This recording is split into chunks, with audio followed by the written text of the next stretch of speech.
Mirëmbrëma të nderuar televizionistë të televizionit Kombi dhe mirë se vini në emisionin Realitet të ditës së premte. Siç ju kemi njoftuar edhe nëpërmjet promocioneve që kemi dhënë gjatë ditëve, do të diskutojmë sot në emisionin Realitet pikërisht mbi problemin e ushqimeve. Sa të mbrojtur dhe të sigurt jemi ne si konsumatorë në qytetin tonë të Fierit nga ushqimet që konsumojmë.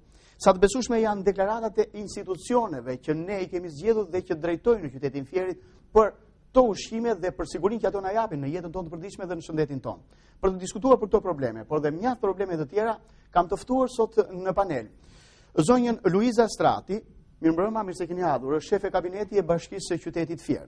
Zotin Florian Muçaj, nënkryetari i Bashkisë së Qytetit Fier. Mirëmbrëma zotin Florian. Mirëmbrëma. Kemi të ftuar zotin Frederik Çuko, drejtor i AKU Fier. Mirëmbrëma zotin Frederik. Mirëmbrëma. Si dhe zotin Ledio Çapo, që është inspektor pranë këtij institucioni. Falenderit në emër të shikuesve që keni ardhur sot në emisionin Realitet. Përpara se të nisim diskutimet për këtë çështje, unë do t'ju ftoj atë nderuar televizionist të ndjekim insertin e përgatitur dhe pastaj të kthehemi në studio. Prej vitesh, Bashkia e Qytetit Fier ka nisur dhe rinisur aksione për lirimin e hapësirave publike, sidomos për disiplinimin e tregjeve të fruta perimeve dhe kategorive të tjera ushqimore dhe tregut të veshjeve. Por cila është situata e sotme në qytet? Një vëzhgim i kryer në disa nga pikat kryesore të lulëzimit të mini tregjeve në trotuare tregon se aksionet e bashkisë lidhur me këtë fenomen kanë dështuar.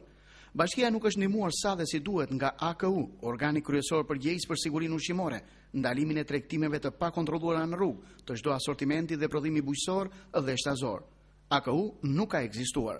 Pikë së dyti, Bashkia Fier duket se është tradhtuar dhe nga organet e policisë së rendit.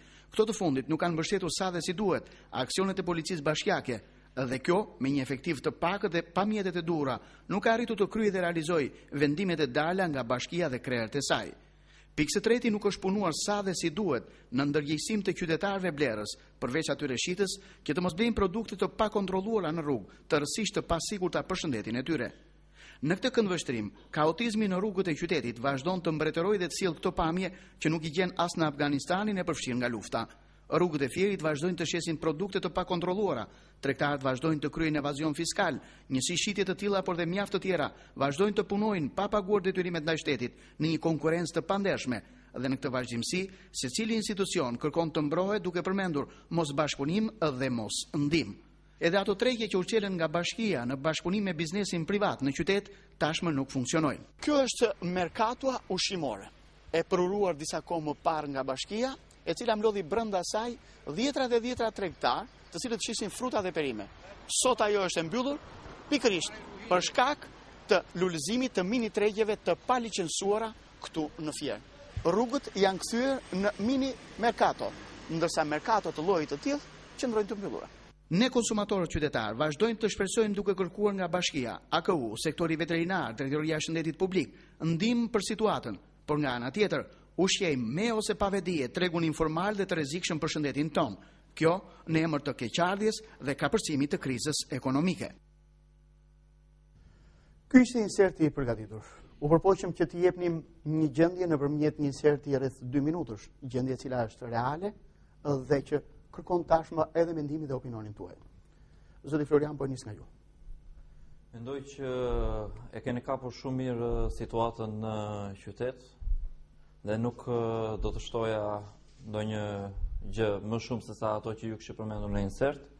Gjendja në trotuaret e qytetit është dramatike, do thosha për sa i përket tregtimit të ushqimeve që bëhet në to. Dhe kjo ka një çështje është siguria ushqimore, të cilën ju e përmendët, ku në trotuaret e qytetit ton theret dhe tregtohet mish i pakontrolluar, peshk i pakontrolluar, vezë, banane dhe të gjitha produktet e tjera bujqësore që për fatin ton të mirë dhe të keq zona jonë ka me shumicë.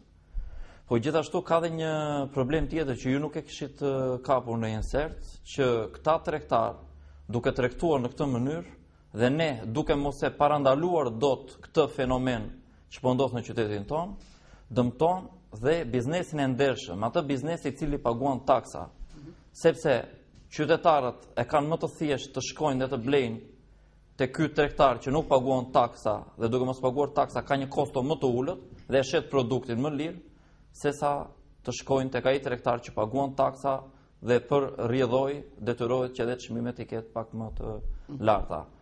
Për sa i përket aksioneve të bashkisë, unë doja të thosha që këto aksione kanë ndodhur për një periudhë disa vjeçare tashmë, pa asnjë lloj rezultati deri tani, sepse gjendja është përsëri në ato nivele ku ka qenë, por duhet të theksoj që do të ishte shumë e rëndësishme për ne që kjo të ishte një punë e përditshme, jo të bëhej me aksione her pas here, po të bëhej gjatë gjithë kohës. Shpresojmë, para 3-4 ditësh kemi nënshkruar një marrëveshje me AKU-n dhe dua për këtë ta falenderoj drejtorin e sapo prezantuar të këtij institucioni për mbështetjen dhe bashkëpunimin që kemi pasur deri tani, dhe shpresojmë që ky bashkëpunim do të vazhdojë për të vendosur politikat e bashkisë në ato vende ku duhen. Ne gjithmonë në politikat e zhvillimit të qytetit Fierit jemi përpjekur që ta orientojmë tregtimin e produkteve bujqësore dhe blegtorale në tregje të miratuara, të licencuara nga bashkia dhe sipas standardeve europiane në të cilat ne duam të integrohemi. Kështu mund të përmendim tregun tek autogrilla, që është përshitjet me shumicë të këtyre produkteve, dhe ai treg të cilin ju e përmendët më herët në kronikën tuaj, i ndërtuar vetëm përpara një viti në bashkëpunim me biznesin privat dhe i cili i plotëson që të gjitha kushtet. Gjithashtu qyteti i Fierit në vizionin ton ka nevojë dhe imediate dhe për 2 tregje të tjera, njëri të jetë në pjesën veriore të qytetit, diku në segmentin midis shtëpisë të moshuarve dhe rotondës së Sharrës, dhe një treg tjetër i cili duhet jetë në pjesën jugore të qytetit, dhe më konkretisht ne kemi menduar diku përballë me shkollën Petrosota, ku dhe është një treg informal ekzistus. Po, zonjë Strati, jo vetëm detyrën si shef e kabineti, por edhe në specialitetin që ju e keni. Ajo që paraqitëm dhe ajo që shikojmë për ditë, të mos mbyllim syt dhe të mos themi që nuk e dim gjendjen dhe nuk e shohim gjendjen siç është. Duke parë në përmbështrimit si specialiste dhe si shef e kabinetit dhe si konsumatore, si qytetare këtij komuniteti, mënyra e tregtimit të produkteve ushqimore lë shumë për dëshiruar. Të gjitha ushqimet, qofshin këto bimore, shtazore, por edhe ushqimet e tjera siç janë makarona, oriz, sheqer, çokolata, biskota që tregtojnë ambiente të hapura në ndikimin e dritës së diellit, të ftohtit, të gjitha këto pasojnë ndryshime biokimike të cilat janë pastaj të dëmshme për konsumatorin. Duke parë në këtë këndvështrim, në sektorin e veterinarisë punohet vetëm për të kontrolluar mishrat në thertore. Të paktën me ligjin e shërbimit veterinar, zyrës veterinare të bashkisë ose të pushtetit vendor i janë ndërprer kompetencat për kontrollin e produkteve ushqimore, shtazore flas. Zyra veterinare e bashkisë ka një detyrë të përcaktuar vetëm të kontrollojë kafshët gjatë momentit të therrjes, para therrjes, therrjen dhe duke i vendosur vulën dhe certifikimin. Bëhet fjalë që pjesa dërmuese e mishrave që tregtohen në dyqanet e mishit në qytetin e Fierit therren në thertore. Në dyqane flas. Pa mohuar që ka disa pika të nxehta që duhet ndërhyr menjëherë, jemi përpjekur të ndërhyjmë dhe kur unë kam qenë në sektorin e veterinarisë, në të cilat therret dhe tregtohet mishi në të njëjtin vend. Therret jashtë thertoreve.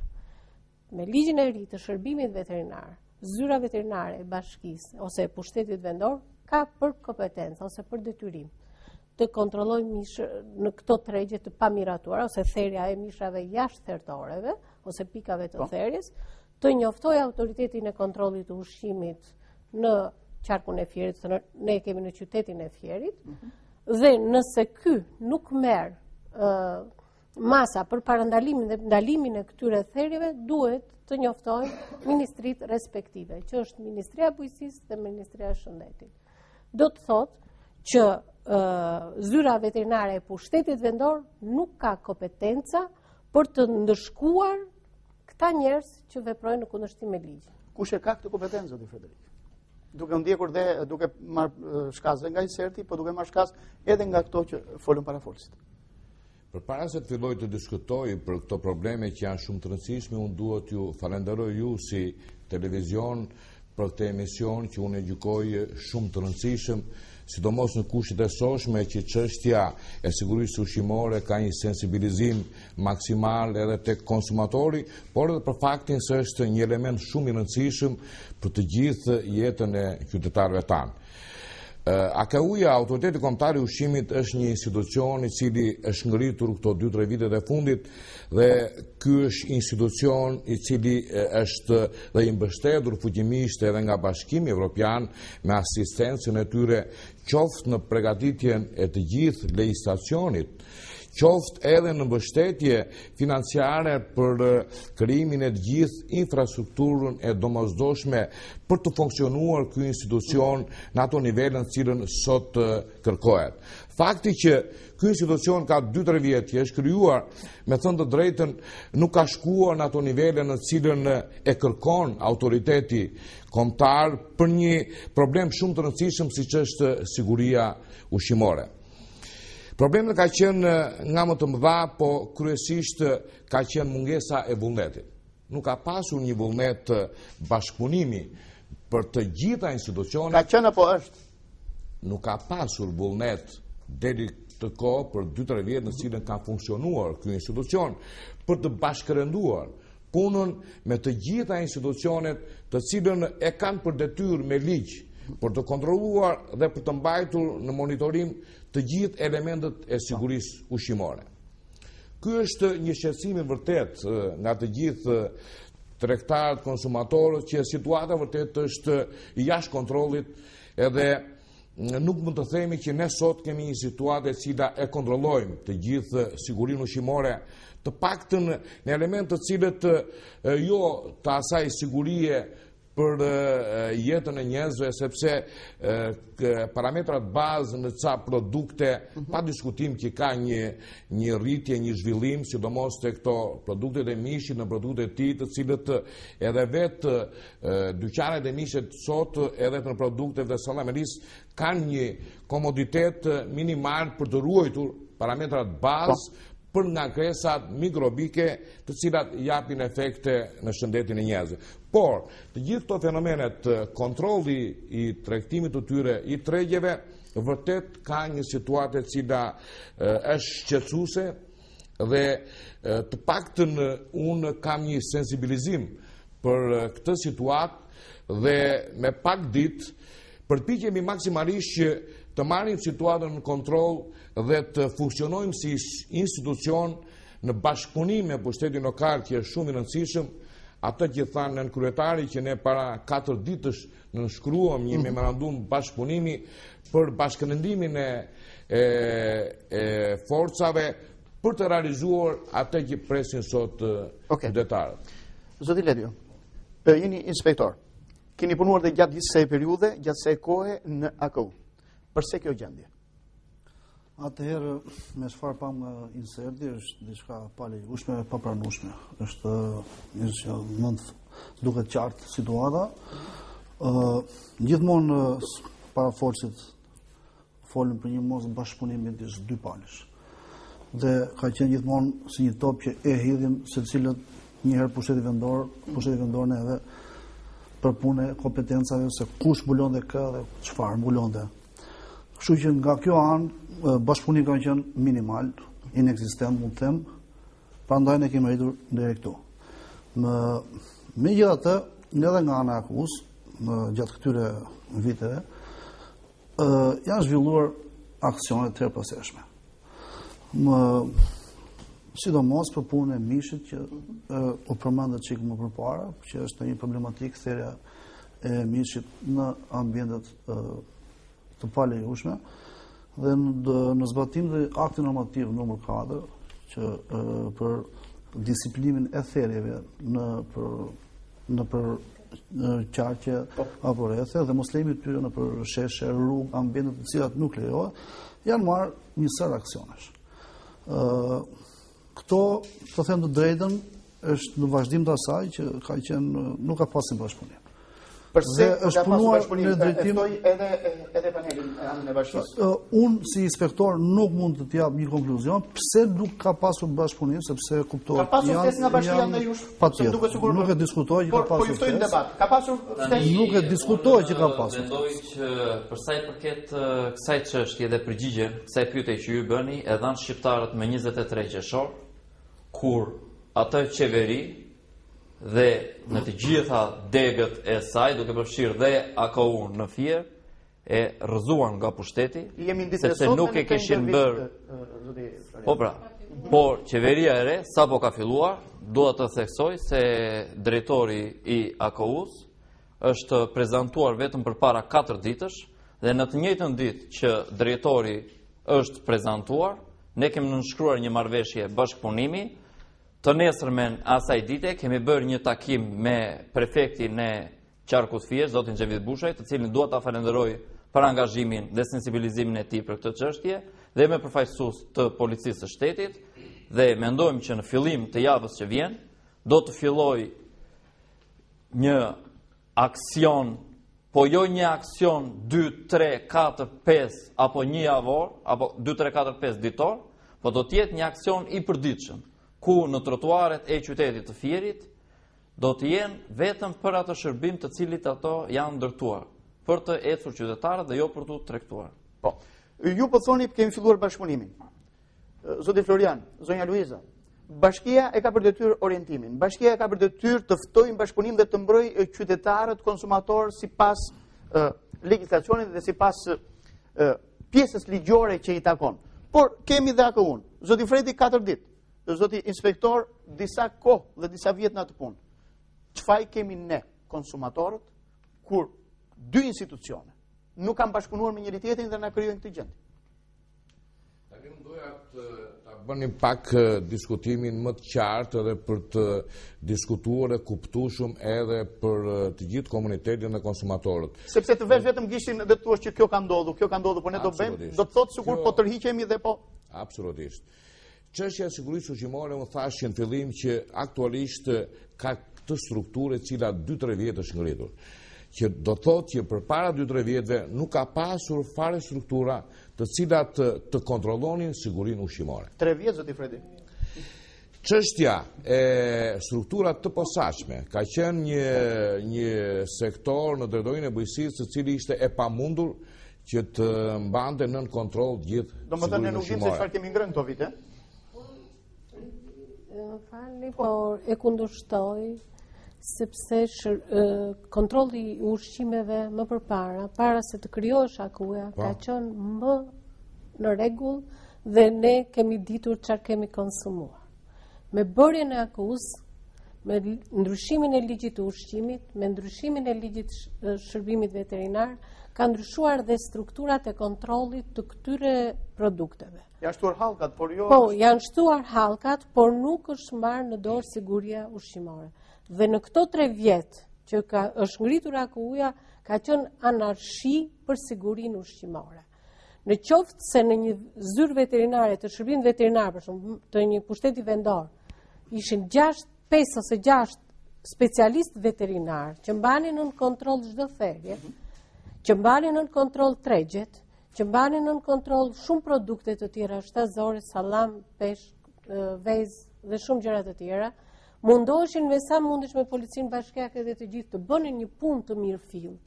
Në momentin e ngritjes së AKU-s dhe me ndryshimin e ligjit të shërbimit veterinar dhe ligjit të ushqimit, u shkëput edhe kjo hallk që mund të kontrolloheshin këto produkte në treg. Jemi dëshmitar sot që nëse në një bashki kishim 6 specialistë të lartë që merreshin me kontrollin e produkteve ushqimore, sot kemi vetëm 29 ose 30 specialistë të lartë që janë në AKU që mbulojnë gjithë qarkun e Fierit. Më thoni sa mund të bëjnë 29 veta për një qark dhe sa mund të bënin 6 veta për një bashki. Atëherë, absolutisht më dëgjoni që të shpjegoj faktin që ju keni parasysh vetëm sektorin veterinar që do thot kontrolli i mishit i në produkteve të tij. Është produkti më delikat. Atëherë më dëgjoj të mbaroj. Ju këtë po diskutoni. AKU-ja, siguria ushqimore është një institucion të cili merr përsi për sigurinë e të gjithë produkteve dhe në produkteve me origjinë shtazore dhe jo shtazore. Që do të thotë, kontrolli e të gjithë atyreve në të cilën konsumojnë sot konsumatorët. Ju folët vetëm për sektorin veterinar të mishit i cili ka qenë e vërtet që ju keni kontrolluar me 6 inspektorët tuaj Bashkinë e Fierit. Sot aktualisht sektori veterinarisë, në cilën ju flisni, ka vetëm 9 inspektor veterinar që kontrollon të gjithë qarkun. Duan shtuar inspektor, do të Fredi, apo duan shtuar punën? Atëherë nuk është problemi që bashkia ishte në këtë situatë, kishte mbarë në kontrollin e siguri. Unë fola që institucioni AKU-s është një institucion që ka parasysh kontrollin deri në detajet të gjithë produkteve që konsumohen dhe mbajtjen në kontroll hyrjen, lëvizjen dhe tregtimin e të gjithë produkteve. Ky institucion është ngritur, thash, me asistencën e Bashkimit Evropian edhe ka një tjetër koncept ashtu siç e mendonim ne deri para pak vitesh. Edhe unë kam qenë drejtori i bujqësisë, edhe ky sektor i mbrojtjes konsumatorit ka qenë 8 veta në drejtorinë e bujqësisë për të gjithë qarkun. Sot është një strukturë e cila ka 29 veta, që do të thotë një strukturë që sa vjen do të konsolidohet dhe të mbajë nën kontroll të gjithë sigurinë ushqimore. Çështja e arritjes së këtij qëllimi në këtë moment absolutisht është ajo që tham që nuk ka një situatë e kontrolluar. Kjo për faktin se nuk ka pasur një vullnet politik. Nga kush?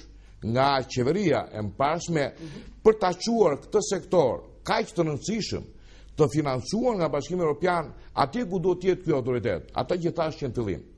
E dyta, për shkak të asaj që ne marrëdhënie që kemi midis forcave politike, duke e parë kundërshtarin jo si bashkëpunues në të mirë të konsumatorit, nuk ka pasur bashkëpunim midis strukturave shtetërore që është AKU-ja, tatimet edhe strukturave të pushtetit lokal, të cilën në bashkëpunim do të bëjnë të mundur që të mbajnë nën kontroll këtë situatë. Pse dështoj aksioni i cili u organizua nuk u mbështet nga bashkia aksioni që organizua zoti Fredi, nuk e keni pasur bashkinë dhe nuk e keni bërë thirrje pavarësisht në pozicionin si drejtori i bujqësisë, apo dhe në pozicionin tjetër se nuk ju është përgjigjur bashkia, apo nuk jeni përgjigjur ju bashkisë, sepse topi nuk mund ngelet në mes dhe ne si konsumator të mos dim se çfarë bëjmë. Atëherë, për shkak të asaj situate e cila sidomos në therjen dhe tregtimin e mishit dhe në produkteve të tij, të cilët është shumë i rëndësishëm dhe më i rrezikshëm se sa produktet e tjera të cilat janë më pak kontaminuara nga ambienti. U bë akti normativ numër 4, i cili është akt normativ që është bërë vetëm për mishin dhe në produktet e tij, për therjen, tregtimin edhe këtyre, jo për produktet e tjera, që do të thot një situatë e cila ishte shumë emergjente, në cilën vazhdon të jetë akoma. Kjo bëri që të prodhohesh akti normativ që ka fuqinë e ligjit dhe u ngrit ai task forca kombëtare e cila drejtohet nga ministri i bujqësisë në përbërje që është edhe sot drejtori i përgjithshëm të policisë së shtetit, ministrit të shëndetësisë edhe gjithë strukturat e tjera bashkëpunuese për të filluar kontrollin e mbarjen e situatës në kontroll. U nis kjo punë dhe nuk shkoi deri në fund. Për shkak të mos rendimit dhe mos bashkëpunimit të strukturave të shtetit në atë periudhë dhe të pushtetit lokal. Po zoti Fredi, ti themi gjërat hapur dhe ti themi gjërat siç janë. Po zoti Florian. Unë doja të shtoja, e përmenda dhe më herët, që ne nuk kemi pse presim për një akt normativ që të dalë, apo të bëjmë një aksion një herë, po këto duhet të jenë veprime të përditshme që ne e kryejmë gjithkohën. Ju po thoni që doli një akt normativ i cili ndoshta nuk shkoi deri në fund, vetëm për therjet dhe për mishin, po çfarë ndodh me peshkun? Nëse ne do të dalim në qytet, tek Pallati Azotiku dhe shkolla Dertliu, sot shitet peshk, tek Barinia shitet peshk. Nëse ne do të flisnim për therje, dihet, dhe ne u kemi ofruar gjithmonë këtë informacion, në qytetin e Fierit janë 5 pika ku theret në mënyrë të jashtëligjshme, tek shkolla Morialdo dhe segmenti nga kryqëzimi i parkut deri tek po mund të Tek subjekti që flisë për Temuri Aldo, ai ka mbi 6 muaj që nuk funksionon fare atje. Dit, nga Temuri Aldo, kryqëzimi i flasim toma. Po pra, nga kryqëzimi i parkut deri tek Ish Baxhua janë 5 në rregull që ka individ që janë bërë të qarta nga ana juaj. nga ana e bashkisë çdo herë është afruar informacioni i dur. Ndërkohë jo vetëm ta hedhim fajin tek ato se çfarë bë, sepse cila është gjendja sot ne e pam në insertin në fillim dhe jemi të ndërgjegjshëm të gjithë. Ne duam të dimë se çfarë do të bëhet tani, ashtu siç duan të dinë dhe gjithë qytetarët. Ne si bashki jemi të gatshëm që të ofrojmë gjithë ndihmën tonë, duke ofruar informacionet e nevojshme. Por ndërkohë, sipas mediave, njoftohemi se AKU-ja ka ngritur një task force dhe do të merret vetëm me therrjet. Në qytetin e Fierit janë 5-6 pika në cilët bëhet therrje. Për të neutralizuar këto 5-6 pika nuk duhet më shumë se sa një ditë. Ndërkohë, problematika e sigurisë ushqimore në qytetin e Fierit është jashtëzakonisht shumë herë më e madhe. Ne kemi të paktën 10-15 pika që ne do ngremë task forca për gjitha. Atëherë, në kuadër të bashkëpunimit që ne kemi diskutuar me zotin Çuko, ka qenë që mos përqendrohemi vetëm tek therrjet dhe tek mishi, po të kalojmë tek të gjitha produktet ushqimore që shiten në trotuare apo në ambiente jo të përshtatshme, duke filluar nga qumshti që vjen me bidona në mëngjes dhe ne nuk e dim se çka ka brenda, është qumësh apo është diçka tjetër, dhe deri tek produktet që shiten deri në orët e vona të natës në bulevardin Skënderbeu. Kështu që shpresojmë që ky bashkëpunim kësaj radhe do të jetë efikas dhe produktet ushqimore në qytetin e Fierit do të shiten në ato vende ku do të orientohen nga ana e bashkisë. Shikoj që po zoti Fredi. Doja të thoshja edhe këtë që nën kryetari foli dhe është vërtet fakti që ne të mos merremi ose u morëm me pjesën e cila nuk është bërë deri tani për arsye të cilat vazhdon të mos bëhet. Po pra, okay, ku flasim deri tani kronika është e ditës sotme. Pa diskutim dhe ne flasim për atë që ka ekzistuar si struktura, sepse flasim 4 ditë kam që jam në krye të institucionit, edhe drejtori përgjithshëm ka usë 2 javë ka që është emëruar, do thotë që janë në fillesat e një qeverisje të re, të cilat edhe në pamjen e parë ka një koncept më ndryshe sa qeveria në cilën iku, nga mënyra se si i shikon dhe i koncepton gjërat. Është vërtet ajo që do të ketë aksione kombëtare të cilat do të jenë shumë të fuqishme dhe do të jenë të mbështetura fort edhe nga strukturët e shtetit, sepse janë shumë të domosdoshme për të realizuar atë qëllim në cilën ne duam këtu edhe qytetarët. Sepse është pak e vështirë sot që me sensibilizimin që i bëhet nëpërmjet mediave dhe punës sonë të inspektorëve, ta arrit që vendoset një rregull i cili për vite të tëra nuk ka ekzistuar. Prandaj është shumë e domosdoshme bashkëpunimi me institucionet, e cila kjo do të realizohet shumë shpejt. Ne do të kemi aksione të përbashkëta me bashkinë, të mbështetura edhe nga policia e shtetit. Jo, do të mbërqen punë e përditshme përbashkët, jo aksione, sepse fjala aksione është bërë, domethënë kur kujtojmë se po të ndërpres, kur kujtojmë, AKU-n merrte në telefon dhe thosh shpejt se kemi aksion për therrjet e sforcuara mediave, madje e përdorën disa herë median për të treguar se po bënin namin, por në vërtet nuk kanë bërë asgjë. Dhe unë nuk dua të mohoj dhe atë pak punë që është bërë, mos bëhemi një disë. Por të më falësh. Ajo që unë dua të hap dhe të çel dritare dhe për debat është pikërisht edhe çështja. Kjo AKU që ka punuar, kjo AKU që po punon, çfarë sigurie na ka dhënë dhe çfarë sigurie po na jep zoti Fredi? Sepse do të përdorim dhe një insert tjetër, ju foli shumë mirë zonja Strati dhe përgëzoj për problemin e therrjeve, për problemet shtatësore. Ne kemi dhe një insert tjetër përgatitur, por ajo që unë do të ftoja dhe do të diskutonim është, qytetari që na ndjek tashmë do të thotë këta po merren dhe i lanë pa punë. Gjuna ata që shesin për tregje. Jemi të ndërgjegjshëm. Secili përpiqet të krijojë ekonominë e tij familjare nëpërmjet asaj shishe e qumshi, nëpërmjet atij produkti që e shet, të krijojë pra dhe të nxjerrë të ardhurat.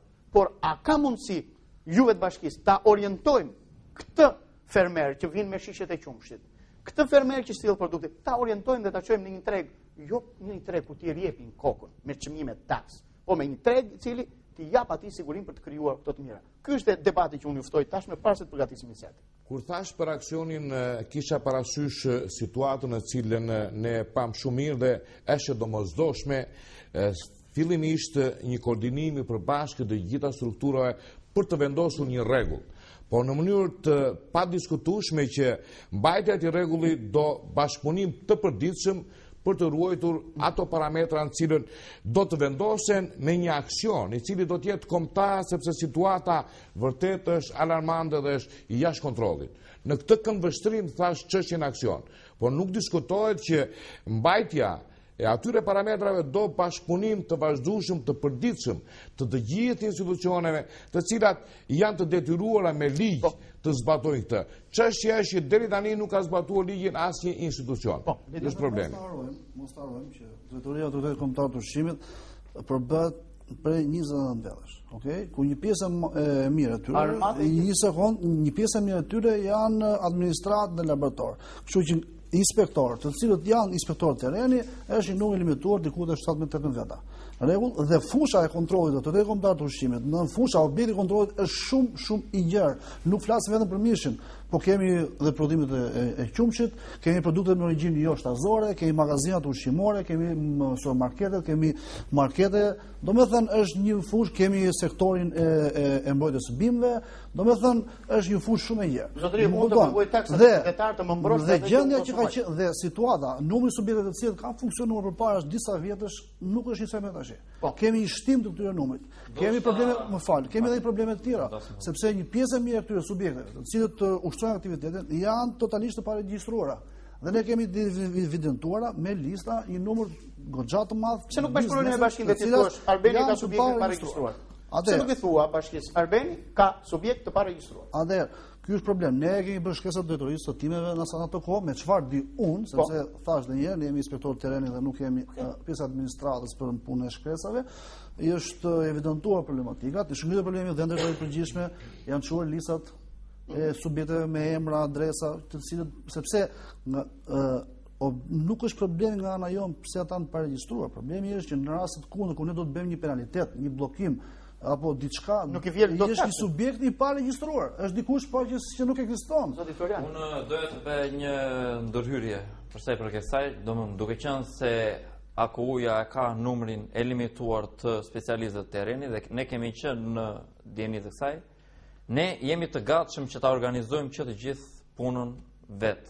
Ne duam mbështetjen e AKU-s, sepse ne nuk mund të marrim masa shtrënguese apo ndëshkuese ndaj këtyre tregtarëve, një kompetencë të cilën e ka vetëm AKU-ja, kështu që nëse ne do të kemi vetëm një specialist AKU-je me dokumentacionin përkatës me vete, për ne është i mjaftueshëm, sepse ne do të vendosim policinë bashkiake dhe specialistët e shërbimit veterinar që ne kemi për ta realizuar këtë. Për sa i përket subjekteve që janë të paregjistruar në qytet, ndoshta po ta hapësh të kjo do të jetë një temë për një emision tjetër, sepse është një çështje mjaft problematike. Kjo është një çështje që numri i bizneseve të paregjistruar në qytetin e Fierit është jashtëzakonisht shumë i madh. Ne jemi përpjekur që të kemi bashkëpunimin e drejtorisë së përgjithshme të tatimeve, ashtu siç u përmend dhe nga zotëria.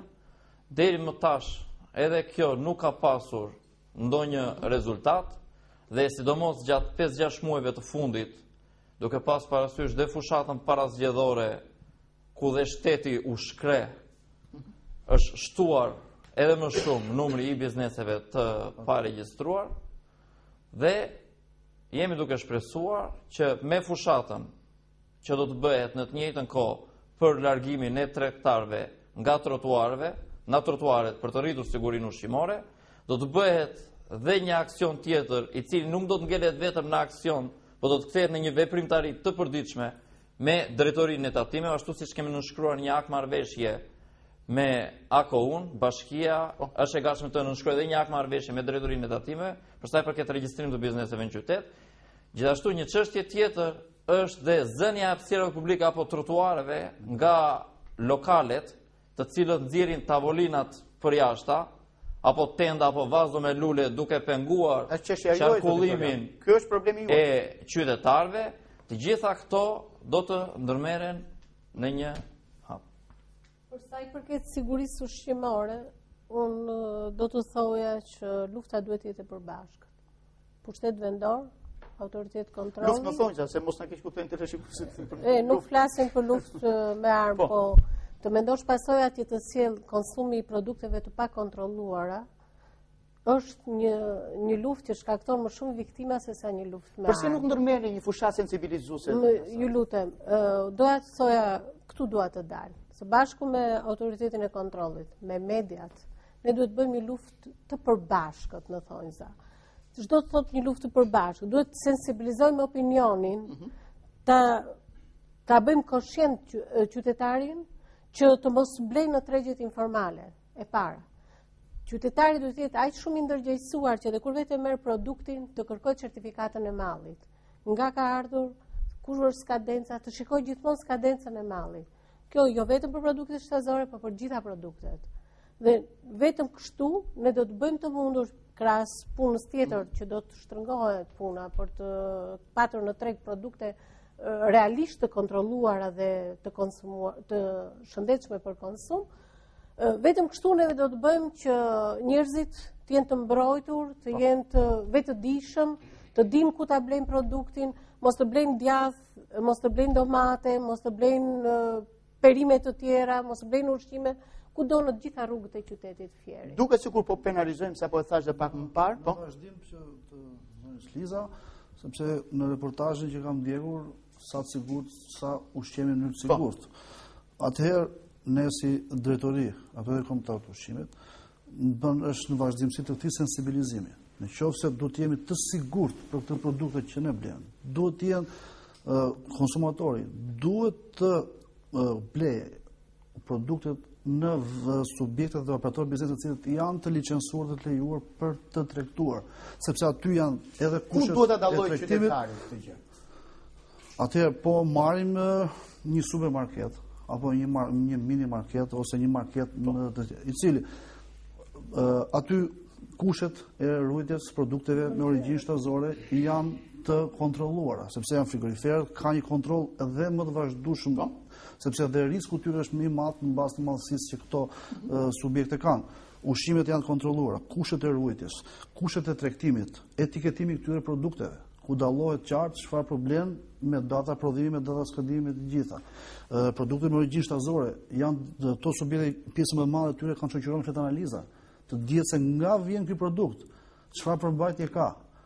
Dhe në rast se do të ketë ndonjë problem që mos ndodh ndonjëherë, lokalizohet menjëherë si nga ana jonë dhe nga ashtu. Kurse si jemi të sigurt për këto produkte që dalin që pam atje. Do të thotë se konsumatori po sulmojmë produktët e vendas, fermerët e gjithçka, por aty nuk ka asnjë garancie. Qumshi nuk dihet se nga vjen, nga çfarë lopësh vjen, nuk ka një fletë analizë, nuk ka siguri, domethënë nuk jemi të sigurt nëse vëm blejmë atje. Nuk ka penalizime sepse po bëjnë pyetje penalizojnë këta tregtarë ambulantë të cilët shesin në këto. Është ajo që po themi, në bashkëpunim me bashkinë të ngrihen tregjet dhe këta zotrinj të vjen të tregtojnë pranë këtyre tregjeve, që të jetë më lehtë për të kontrolluar si nga bashkia, si nga autoritetet kombëtare i ushqimit dhe nga gjithë instancat e tjera që u takon kontroll. Doja të thoshja në vazhdim të kësaj bisede që edhe të gjitha këto insertën të cilë ju në i servirët, problemi kryesor sot është çështja e drejtimit në rrugë, edhe të atyre produkteve të cilat zakonisht janë të freskëta dhe vinë nga fermerët nga zonat rurale. Janë lule lakra, sallata, preshi, të cilat kanë shqetësimin më të madh sot, të cilat janë të padisiplinuara. Sektorët e tjerë, ato të minimarketeve, supermarketeve dhe të atyre produkteve ushqimore të cilat janë të amballazhuara, të etiketuara me datë skadence, ka një stabilizim edhe për shkak të punës që është bërë AKU-s deri tani, po dhe vetë ndërgjegjësimit të tërë shoqërisë për mbajtjen nën kontroll të këtyre produktet. Problemi kryesor, janë çështja e produkteve që vinë nga fermerët dhe tregtohen në rrugë. Unë mendoj që ka edhe arsye të shumta dhe është e nevojshme për të diskutuar gjatë problemi edhe për shkak të marrëdhënieve që janë tek fermerët edhe midis prodhuesit, tregtarit dhe konsumatorit. Aktualisht ka shumë elementë që nuk funksionojnë në lidhje me sektorin e prodhimit, grumullimit dhe tregtimit. Sot shumica e produkteve që vijnë aty në treg janë të vetë fermerëve. Tek ne nuk ka struktura të cilat jenë të konsoliduara që fermeri ka për detyrë të prodhojë dhe ta çojë në tregje dhe në magazinat të cilat do të bëjnë magazinimin e tyre dhe ato kanë për detyrë të bëjnë marketingun edhe dalin në treg. Ky është një problem i cili ka në vitet e fundit pak zhvillim, por është shumë larg dhe është hallka më e domosdoshme.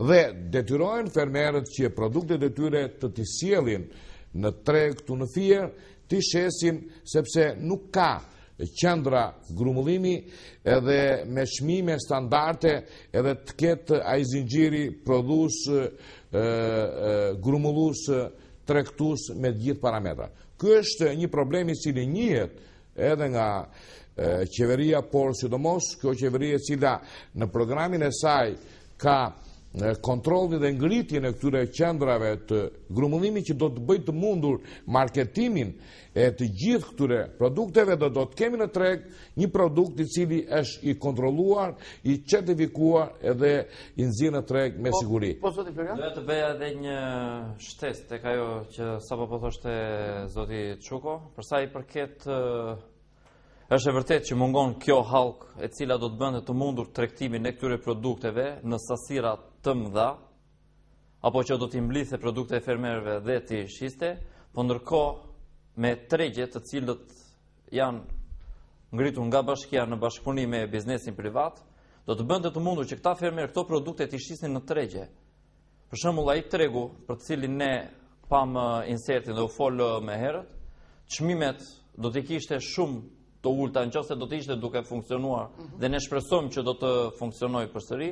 3 muajt e parë, nëse ju e mbani mend dhe mund të shikoni kronikat e pashme, 3 muajt e parë të shitjes në ato treg do të ishin falas për të gjithë tregtarët, pra çdo tregtar nuk do të paguante asnjë gjë. Do të prodhimin dhe do shiste prodhimin, do ta shiste atje falas dhe nuk do të paguante asnjë lloj tarife, ndërsa për 5 vitet e para mbas këtij 3 mujori do të ishte një tarifë 70% e tarifës ekzistuese tek tregu që vazhdon dhe funksionon akoma tek kryqëzimi Zogut Zi.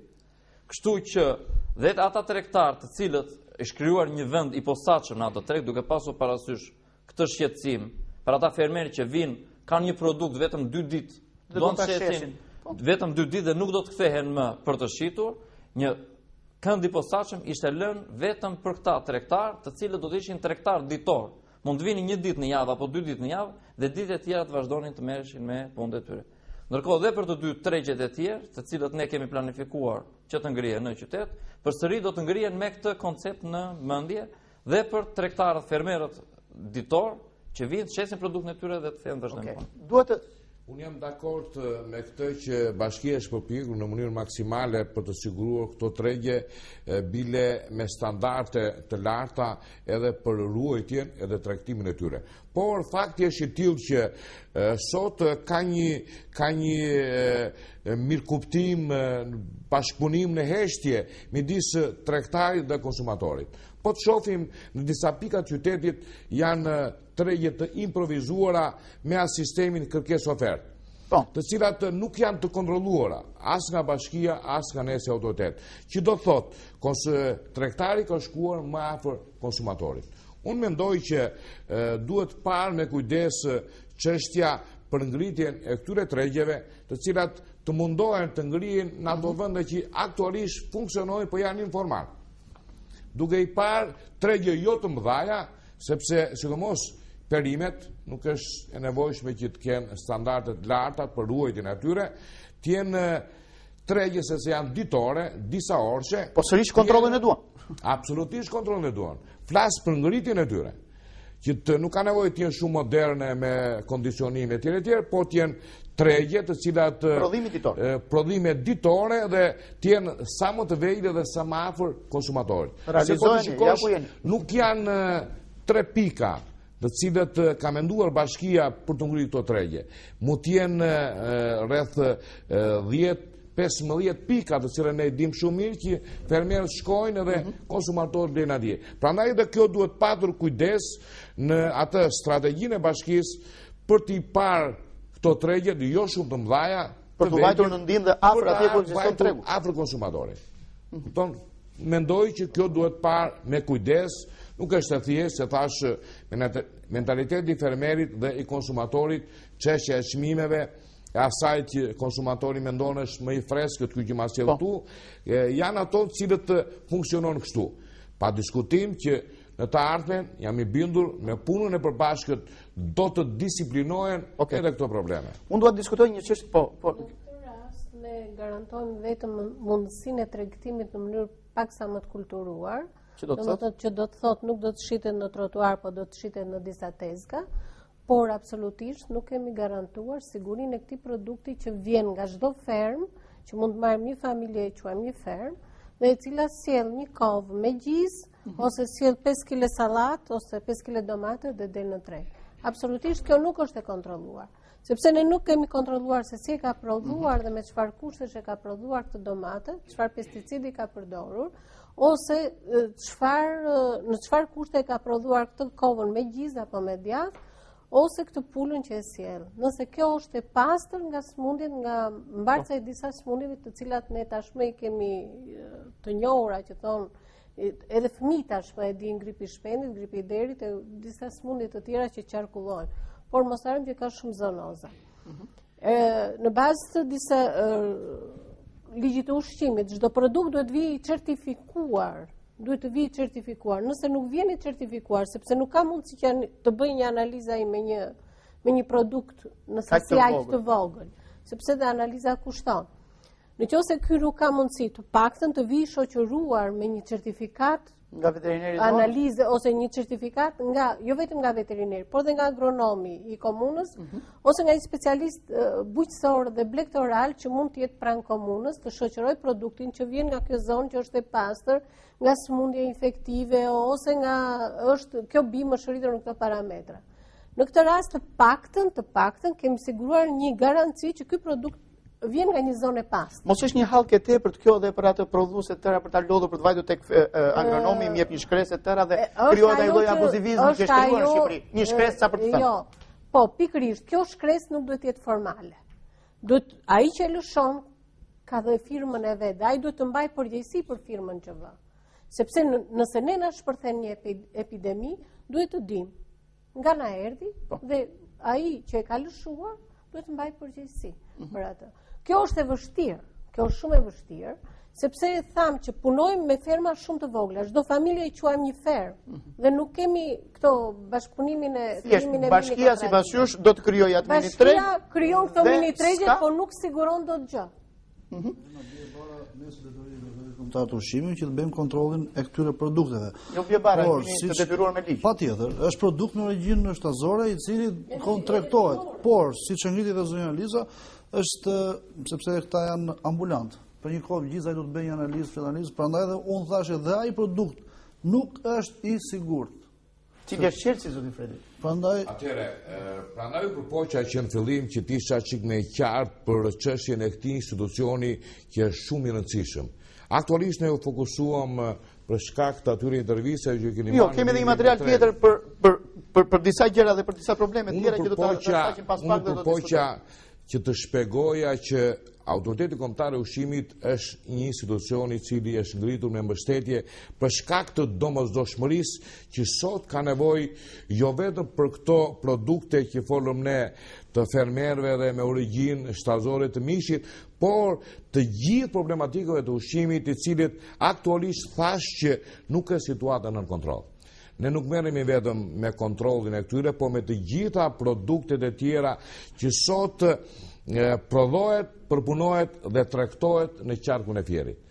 Kështu që është një sektor shumë i gjerë që neve kemi për detyrë që ta mbajmë në kontroll. Pa përmendur inputet bujqësore, farnat, e të gjitha problemet e tjera që kanë fermerët me trajtimin e tyre, me problematikët që dalën për shkak të trajtimit e tyre, të cilat është një fushë gjerë që vepron AKU-ja që aktualisht nuk njihet si institucion, nuk ka një sensibilizim që ta njohin edhe vetë fermerët, vetë produesit, dhe të ndërgjegjësohen që shteti ka një strukturë e cila janë të detyruar me ligj që të përmbahen të gjithë atyre parametrave që kërkon ligji.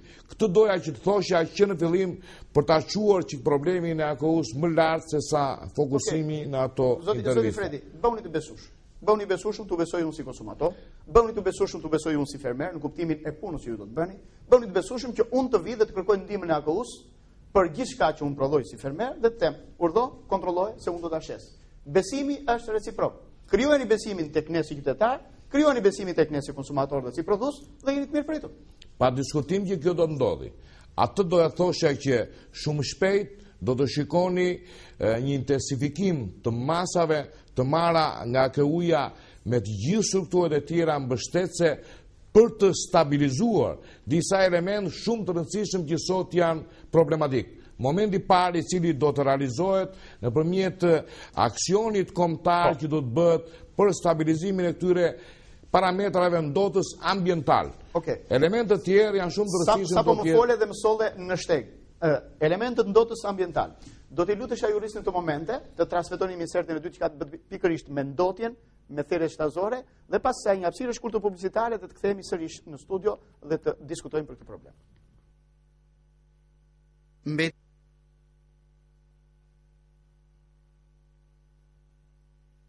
Janë kthyer në një rrezik potencial për jetën dhe shëndetin e banorëve fjerak.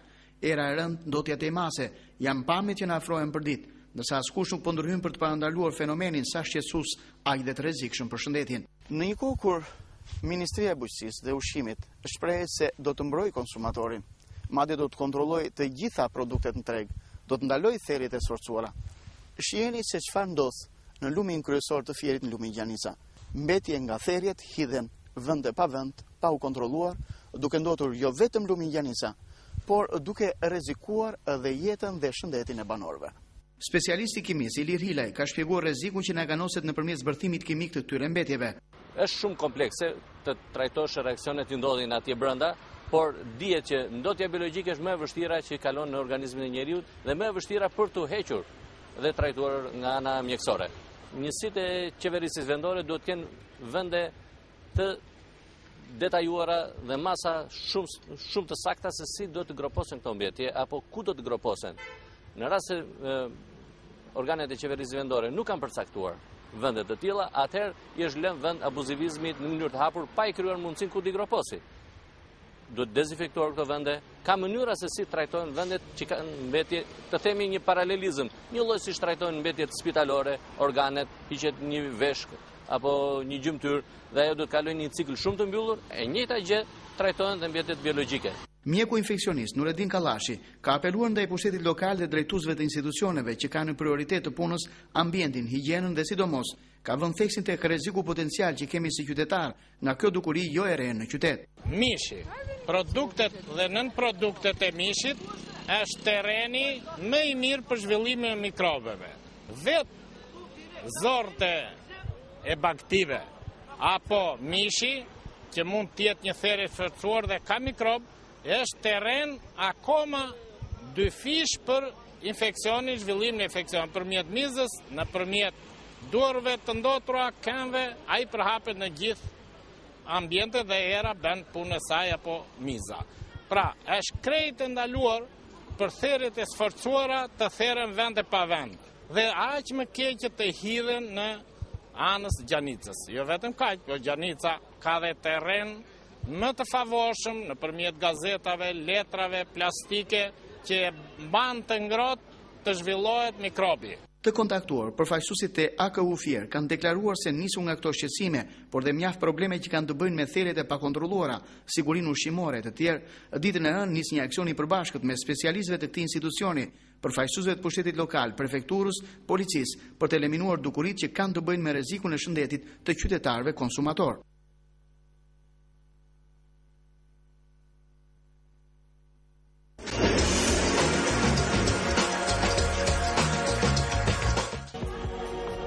Pizza Roma. Thjesht më e mira. Tani vjen me shërbim catering për produkte të reja. Capricciosa, 4 stinët, speciale, ton dhe kërpudh, vegetariane, margarita, shumë pizza, shumë shije. Suflaqe e hapur, suflaqe xhep, klap sanduiç me brum pice, klasik, me ton, me kërpudha, me mish gjiro, doner, hamburger, cheeseburger, cilësi maksimale dhe shije për kryer. Provoje, shërbimi taksi falas. Telefon 034 23 33 77 ose 069 76 76 766. Zgjidhni më të mirën. Pizza Roma. Adresa: Lagja Jakub Ferenca e Pezës, Bulevardi Jakub Xoxa Fier. Doni ulje fantastike për produktet tuaja të preferuara? Koha për Neptun, sepse vetëm në Neptun, sa më shpejt të vini, aq më shumë përfitoni. Kështu gjeni televizor LG 32 polsh, teknologji LED, marrës digital toksor dhe 2 vjet garanci. Nga 49.900 lek, vetëm 39.900 lek. Dhe kurseni 10.000 lek. Neptun, çdo çast një eksperiencë e re.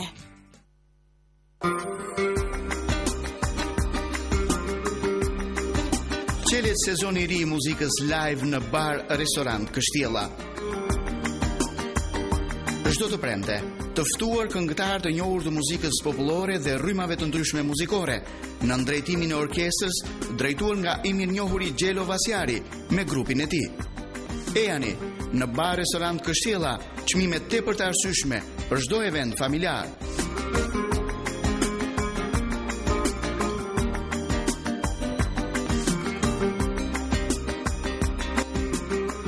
Për prenotime, telefon 0385 20 777 ose 069 54 16 602.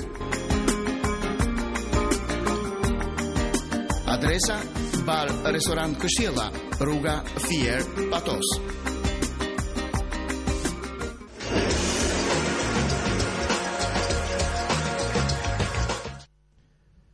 Atëherë, pak përpara hapësirës publicitare, ne u njohëm me një material që ishte të bënte me therjet e pakontrolluara, ato lloj therjesh të cilat i hedhin mbetjet e tyre, i hedhin dhe kanë thyer tashmë gjanicën në vende të ndryshme, në pika grumullimi, ndoqë dhe intervistat e mjekëve, të kimijësve, të cilët shprehen opinionin e tyre në lidhje me këtë rrezikshmëri. Pikërisht për këtë dua të diskutoj në pjesën e dytë të emisionit, dua të diskutoj për ushqimet e skaduara, të cilat groposen dhe merren nga autoritetet e groposen, sa të sigurt jemi që nuk rikthehen sërish në treg, sepse nuk e dim se çfarë bëhet me to. Dhe njëkohësisht duke ndjekur edhe këtë insert, jemi të vetëdijshëm, gjanica dhe vende të ndryshme janë vende ku hidhen mbetjet nga therjet e sforcuara, nga therjet e pakontrolluara. Atëherë, për sa i përket problematikës së parë, për punën e këtyre produkteve të skaduara, për të siguruar, garantuar që produktet të cilat janë bllokuar për arsye të skadencës, për arsye të problemeve të ndryshme, nga ana e drejtorisë rajonale të kombëtare të ushqimit, janë azgjësuar. Përveç bllokimit, është bërë dhe azgjësimi i tyre. Azgjësimi bëhet gjithmonë bashkëpunim me biznesin në fushën e dekompozimit të plerave të bashkisë. Dhe mund të garantoj që 100% malli i bllokuar është azgjësuar, ose me groposje ose me djegje, sepse në fillim donin thjesht me groposje, por për arsye sepse kanë edhe fëmijë që ka dhe njerëz që vjen atë fushë mbetjes dhe përpiqen të ushqehen dhe i ndjerin ato lloj ushqimi. Dhe ne u detyruam të fillojmë të kthejmë me djegje këto produkte. Kurse përsa ke problemi i dytë që duk qartë punën e gjanicës, ne sa po folëm në çik përpara për mos funksionimin e aktit e fushatës në zbatim të aktit normativ, pra task forces, e cila funksionoi për disa muaj, shumë pak domethënë, dhe mbas është tapa e forcës. Dhe mbas maj, domethënë, ka përpara fushatës parazgjedhore dhe gjatë zgjedhjeve dhe mbas tyre çdo gjë nuk ka funksionuar në ashtu siç duhej. Jam i sigurt sepse të gjithë shikojmë ku lëvizim në disa pika kyçe në të qytetit, shikojmë therrje të cilat bëhen akoma në rrugë dhe jam shumë i sigurt që këto pjesë të organeve hidhen në gjanicë dhe që është një burim infeksioni, burim sëmundjesh të tjera. Kështu që siç e tha drejtori pak më parë, mbas javën që vjen do të ketë një aksion i cili fillimi i javës fillimi i parë. Çdo javë ka kaluar, në fakt. Dhe çdo javë ka pas fillimin e javës, ne presim të vi fillimi i javës. Atëherë do bashkohemi në një emision tjetër për të dhënë. Jo, do bashkohemi dhe do themi se çfarë është bërë. Që do të bëhet. Të tha, ne sapo folim, ky është situata. Në rregull, nuk mund të them. Okej, nuk mund të them që këto pamje nuk janë të vërteta. Okej, kështu që kjo është. Atëherë, materiali në cilën ne sapo pam bëhet fjalë pikërisht për ato emergjenca të problemeve që ka sot siguria ushqimore. Pra, therrjet, tregtimi edhe përpunimi i produkteve të mishit. Edhe në përgjithësi të prodhimeve blegtorare, të cilat janë me një rrezikshmëri shumë të lartë për shëndetin e njerëzve. Pikërisht në për shkak të kësaj situate, të cilat të therrjeve, tregtimit të këtyre produkteve u bë dhe akti normativ si emergjencë për të vepruar në përputhje të një ligji i cili u miratua nga qeveria dhe nuk veproi me forcën në cilën i jep ky ligji. Atë që thamë përpara për shkak të mungesës së vullnetit dhe bashkëpunimit të gjithë strukturave për të realizuar stabilizimin e këtij problemi që është shumë emergjent edhe me një rrezikshmëri më të lartë. Ajo është ajo që do të bëhet në ditët dhe javët në vazhdim me ngritjen e task forces kombëtare, cila do të veprojë jo më siç ka vepruar e para, por do të shkojë deri në fund këtij problemi. Nuk do të ketë më në mënyrë kategorike therrje dhe tregtim të mishit dhe në produkteve të tij në rrugë dhe në ambjente të papërshtatshme. Kjo është në mënyrë kategorike. Përfitoj nga rasti që të dëgjojnë edhe të gjithë ato subjekte në cilat operojnë në këtë fushë, që t'jenë të qartë se këtë radhë ligji do të veprojë në mënyrë më të fortë të tij. Nuk do të ketë më subjekte të cilat sot therrin dhe tregtojnë mishra në rrugë.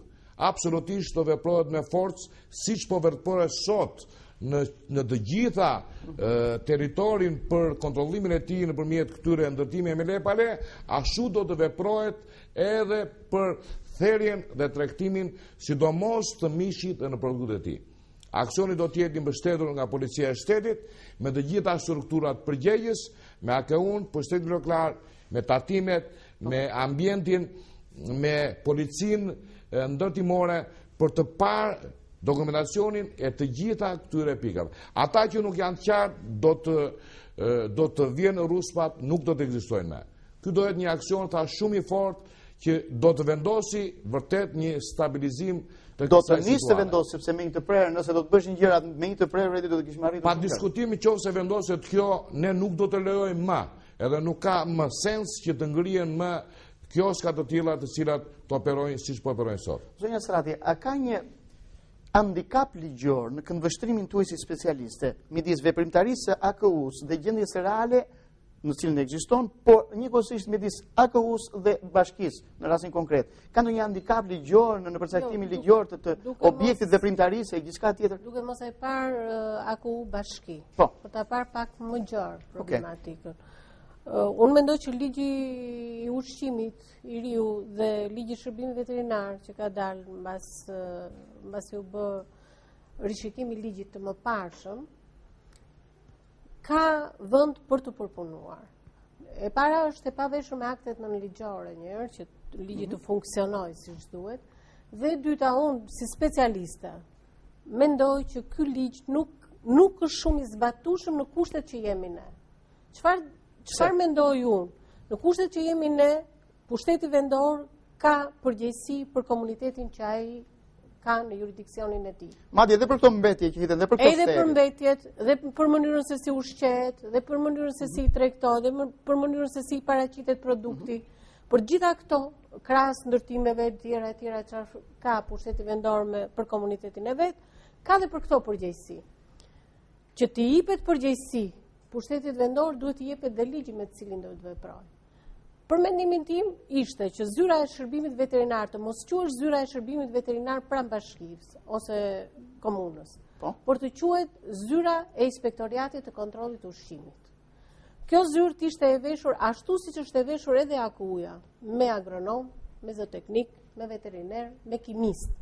Dhe kjo të merrte përsipër kontrollin e gjithë njësive të tregtimit dhe të prodhimit produkteve, qofshin bujqësore, blegtorale edhe të tjera. Dhe AKU-ja të kontrollonte këtë territor dhe të ndërshkonte këtë zyrë nëse do të gjente shkelje. Kështu do të ndërveprohesh dhe do të ishin më afër asaj që çka ndodh, sepse pushteti vendor kontrollon për ditë territorin e vet. AKU-ja ka një shtrirje më të gjerë. Kështu që ajo nuk mund të mbajë nën kontroll pushtetin vendor ose territorin e pushtetit vendor në çdo kohë. Por duke e pasur këtë zyrë të cunguar, pushteti vendor nuk mund të bëjë kontroll sepse nuk i jep ligji të drejtën. Kush do ta kontrollojë? Ligji zbatohet kur ke edhe masat ndëshkimore. Okej, lidhur me kronikën që ne sapo dhamë zonja Strati. Kush do ta kontrollojë? Kam dhe pyetje edhe për nënkryetarin. Kush do ta kontrollojë këtë gjendje? Ndotjen e gjanicës e gjithçka, kush do ta mbajë në kontroll? Mjedisi është inspektorati i mjedisit, gjë që ne nuk e kemi. Po. Unë mendoj që të bëjmë pak debat edhe për të nxjerrë vërtet një kuptueshmëri të gjitha problemeve.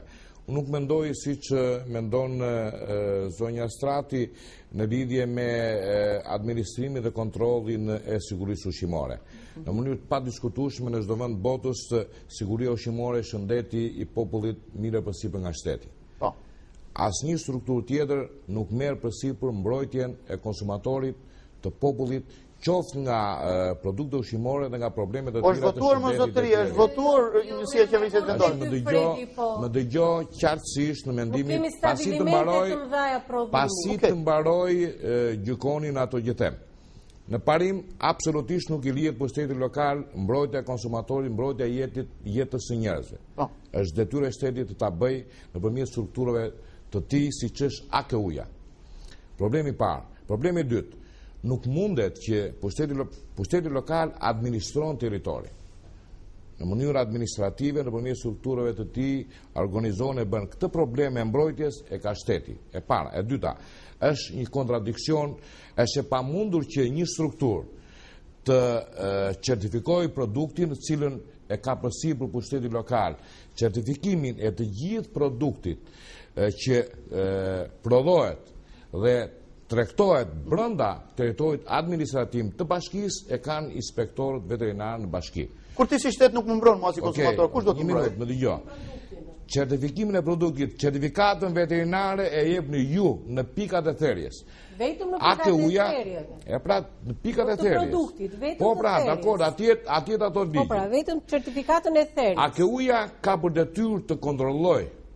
Kjo është detyra që këta certifikojnë, sepse administrimi këtyre pikave të therrjes apo i thertoreve janë nën administrimin territorial të bashkisë së rasti konkret, dhe këta kanë për detyrë që inspektorët e tyre të certifikojnë produktin. Kontrollin e këtij produkti me të gjithë elementet e saj që ne folëm, absolutisht kompetencë e shtetit, dhe kjo kështu do ngjelet, nuk mund të mbajë përgjegjësi bashkia të marrë përsipër mbrojtjen e konsumatorit. Detyra e asaj është veterineri shtetëror, është përcaktuar qartë në linjën e shërbimit veterinar, detyra e tij është të certifikojë. AKU-ja e kontrollon me të gjithë elementet e saj, edhe nëpërmjet laboratorëve të cilët shumë shpejt do të jenë në dispozicion të AKU-s për të bërë analizat deri në elementet më minimal të produktit.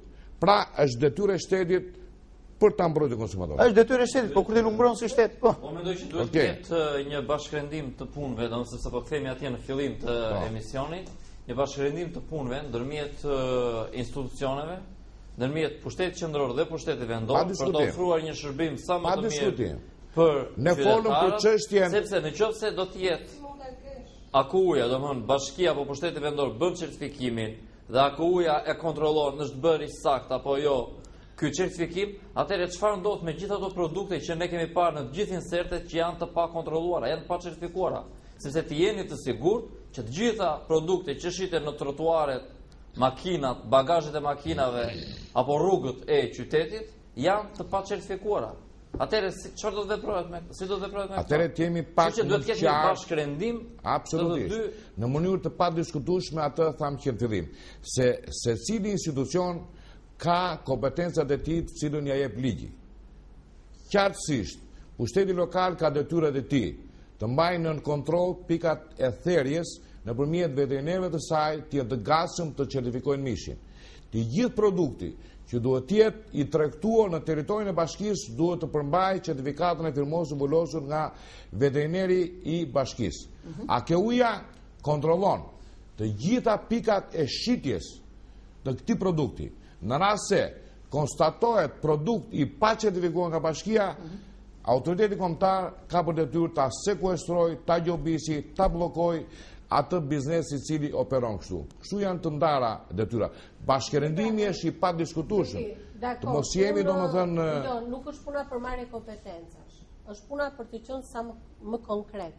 Nëse bashkia ose pushteti vendor, mos flasim si nga bashkia. Pushteti vendor ka nën jurisdiksion e saj dhe ka detyrim ligjor të çojë veterinerin në pikën e therrjes, të kontrolloj kafshën para therrjes dhe pas therrjes, dhe në momentin që kafsha e therrë del nga territori i thertores, veterineri i bashkisë nuk ka asnjë të drejtë dhe asnjë kompetencë më tutje. E ka AKU-ja. E ka AKU. Pa diskutim. Në momentin që një mish nuk konsumohet gjatë 24 orëve ose 48 orëve, ose në kushtet e ikjes së energjisë elektrike, mbajtjes në mënyrë të pa rregullt në frigorifer. Ka ndryshuar ngjyrën, ka ndryshuar cilësinë, është bërë i pa konsumueshëm. Kush e largon këtë mish nga tregu? AKU-ja. Kur? AKU-ja. Kush është më afër? Më fal, Fieri ka 40 e ca pika tregtimit të mishit. Kush përveç se autoritetit veterinar të bashkisë Fier ka mundësi të kontrollojë këto 40 pika për ditë? Edhe ne këtu në Fier jemi. Inspektorët janë të shtrirë në këtë territor. Jo, dakord, okay. Tash unë flas për të qenë miqësisht. Unë flas me rregull si duhet bërë. Pra, ky është mendimi juaj se si duhet. Ne nuk duam rregullin e miqësisë, ne duam miqësinë e rregullt. Unë flas kush e kontrollon këtë mish, se ai tregtari që e ka këtë mish nuk do ta heqë sepse është kosto për atë. Kush e ka? Veterineri i pushtetit vendor e ka patur detyrim ligjor të kontrollojë mishin dhe të ricertifikojë mishin, gjë e cila i është hequr. Unë mendoj si veterinere në radhë të parë, edhe si bakteriologe, që këto gjëra mbase ka nevojë të rishikohen në ligj. Nuk është puna për marrje kompetencë, është puna për të siguruar konsumatorin. Nuk kemi nevojë për kompetencë. Në tërësi ligji i ushqimit pa diskutim ka nevojë për të rishikuar sepse ne operojmë me një ligj të vitit 2008, që do thotë AKU-ja është krijuar si strukturë në 2010-ën, pa diskutim në këto vitet ka problematika të cilat kanë dalë gjatë funksionimit të kësaj strukture dhe është e domosdoshme rishikimi i ligjit të ushqimit. Që shumë probleme, kompetencash, kontrollesh, përgjithsisht ka disa raste të cilët ka përplasje edhe midis AKU-s, sektorit i higjienës në detyrimin publik, pushtetin lokal, të cilët besoj se shumë shpejt do t'jenë pjesë e rishikimit, sepse thash është një sektor i cili asistohet edhe nga ekspertë të BE-s, shumë shpejt do të kemi një ligj të ushqimit i cili t'jetë i qartë dhe i plot dhe ndarje kompetencash për secilin institucion. Okej, përpara se të flisin sepse më kërkohet fjalën zoti Florian, unë dua të pyes të katërve që jemi këtu. Sa është bashkëpunuar me drejtorinë e shëndetit parashor? E lam jashtë vëmendjes, atë seksion dhe atë sektor aq të rëndësishëm, i cili merret dhe ka edhe ai kompetencë dhe ka për detyrë, sa dhe si është bashkëpunuar me ta? Bashkia Fier, me sa di unë, bashkëpunon mirë me pushtetin vendor, me drejtorinë e shëndetit publik. edhe gjithmonë e kanë gjetur gjuhën, kanë bërë kontrollet e përbashkëta, nuk kemi ne probleme kështu, e kupton? Puna është se sa jemi të mbështetur në ligj për të bashkëpunuar. Nuk është problemi se sa kemi dashur të bashkëpunojmë, se ndoshta edhe me Ledion e kemi gjetur gjuhën dhe kemi dalë, po sa na mbështet ligji, sa na bën ligji ne që të jemi bashkë. Keni dalë një herë për hënë. Sa na mbështet ligji këtë. Po. Zoti Florian. Unë mendoj që ky është një problem i cili ekziston në qytet, të gjithë e shikojmë atë.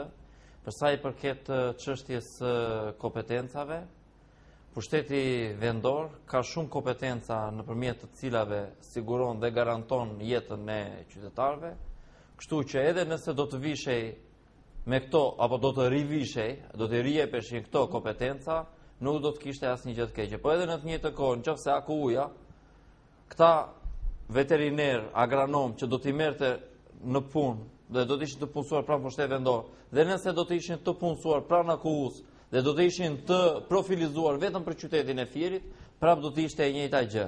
Nuk ka rëndësi shumë për mendimin tim nëse këta janë të atashuar pranë bashkisë apo pranë komunës apo pranë AKU-s, e rëndësishme është që të jetë stafi i nevojshëm për të plotësuar të gjitha këto kërkesa dhe detyrime që kemi për të ofruar shërbimet e duhura qytetarëve tanë.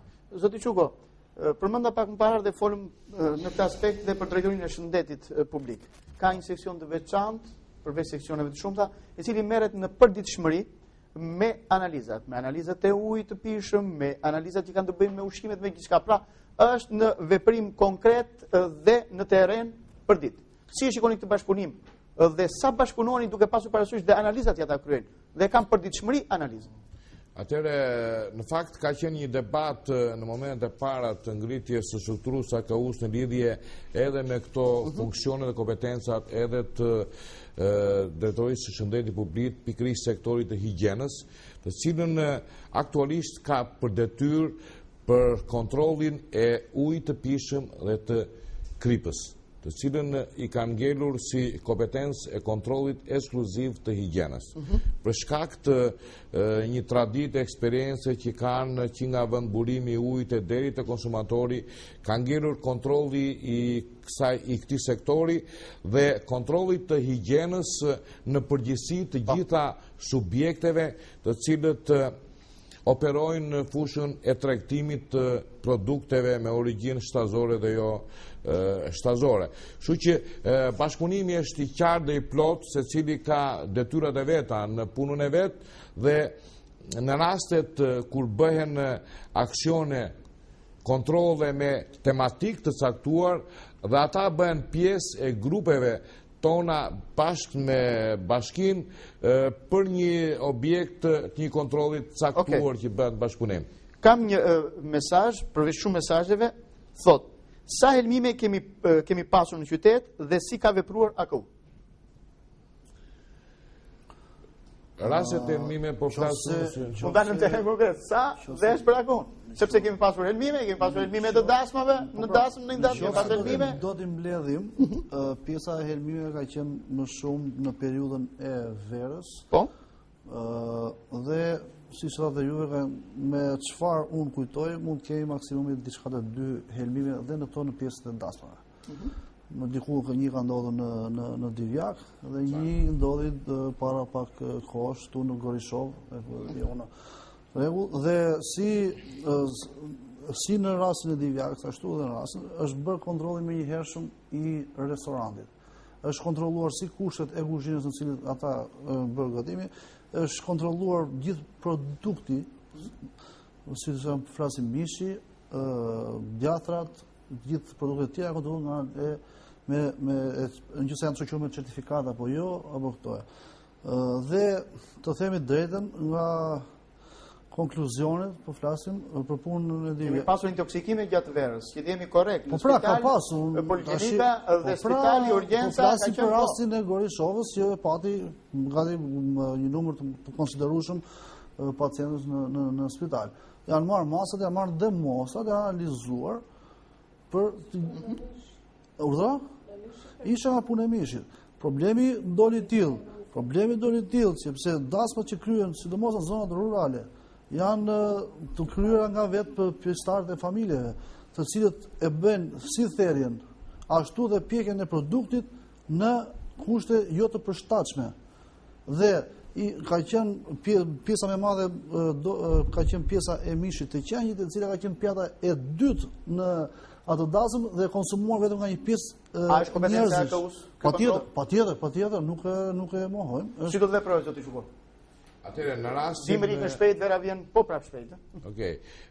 Problemet më të mëdha të intoksikacioneve zakonisht ndodhen në periudhën e pranverës dhe verës edhe për shkak të temperaturave të larta që bëjnë të mundur aktivizim dhe zhvillim më shpejt qoftë viruseve dhe bakterieve, sidomos në produktet e mishit dhe në përgjithësi ato blegtorale. Tani në këtë situatë janë të ndryshme problematiket, por fatmirësisht nuk kemi pasur raste të cilat kanë shkuar deri në viktima, po përveç do mos ndodhi kjo, nuk ka ndodhur. Kjo unë nuk them se kjo ka ndodhur për shkak të AKU-s e cila ka qenë e plot në kontrollin e saj, po dhe të sensibilizimit të gjithë komunitetit të cilët gjatë periudhës së verës në mënyrë të padiskutueshme qoftë konsumi i produkteve po i ujit kryesisht duhet të jetë i ruajtur me parametra dhe të gjitha produktet duhet të jenë të zjera që ato të bëjnë të mundë shkatrimin e të gjithë këtyre elementeve që japin. Po, i dham një përgjigje një teleshikuesit nëpërmjet mesazhit, por edhe nëpërmjet opinioneve tuaja i dham përgjigje disa çështjeve dhe jo të gjithave, sepse natyrshëm siguria ushqimore në tërësinë e saj, ushqimi i përditshëm, gjithçka që bëhet është pjesa më e rëndësishme e jetesës sonë qytetare. Po, ne u përpoqëm që të prekin disa nga çështjet kryesore, ato që i shikojmë në përditshmëri. Unë do t'ju falenderoja në emër të teleshikuesve për atë që juve thatë dhe që kumtuat. Natyrshëm jam i bindur që dhe teleshikuesit duke na ndjekur, flas për atë masë teleshikues të cilët e kanë ngritur jetesën e tyre familjare duke shitur këto produkte, qoftë në rrugët e qytetit, do t'ju thosha nëpërmjet kësaj studio që thirrja dhe apeli është jo që ju të mos ushqeni, përkundrazi, të ushqemi të gjithë shëndetshëm, ju të fitoni atë djerë që keni derdhur dhe ne të përfitojmë ushqimin i cili na bën të shëndetshëm dhe na bën të jetojmë mirë në qytetin tonë të përbashkët. Ky emision kishte për qëllim dhe dha mesazhin pikërisht të kësaj që unë sapo shpreha, me të ftuarit e nderit që kisha dhe me gjithçka që dham, që të dim të ushqehemi për atë që neve ham. Faleminderit që qëndruat me ne, faleminderit që besoj se na keni kuptuar në mesazhet që dham dhe ju ftoj të premten e ardhshme në të njëjtin orë në emisionin Realitet. Natën e mirë.